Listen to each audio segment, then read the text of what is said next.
Joining us now is ABC's Jim Ryan. And Jim, you're about as close to the border as one gets at this point.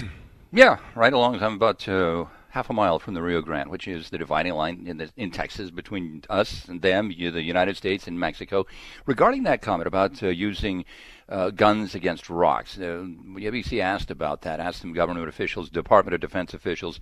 They said, quote, "We will not discuss hypothetical situations or specific measures within our rules, etc. Our forces are trained professionals who always have inherent right of self-defense." So yes, they will defend themselves. Traditionally, Joe, as you know, the rule of thumb, I suppose, has been that you use commensurate force against force. So if somebody throws a rock, you use commensurate force depending upon, I suppose the size of the rock, where the person is when they throw it at you. So is a gun an appropriate response? I suppose in some conditions, in some situations, it might be. But especially as we don't train our troops to throw rocks. Right. So, the whole process is quite complicated, and it has politics intermingled with it.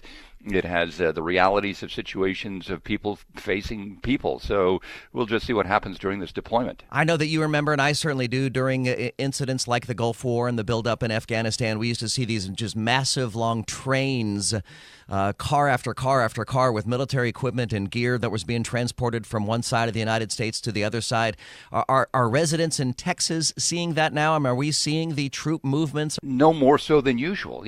You're familiar with San Antonio, and that's a very much a military town, and so there are camouflage vehicles moving through that community all the time. C-17 was hovering overhead yesterday, as much as the C-17 can hover, as I was driving across San Antonio yesterday. So you see that sort of thing all the time, that sort of training. So it would be difficult to recognize a troop movement or soldiers going from one place to another, different from regular training. But yes, they will be headed here to places like Laredo and Brownsville and to El Paso within the next few days.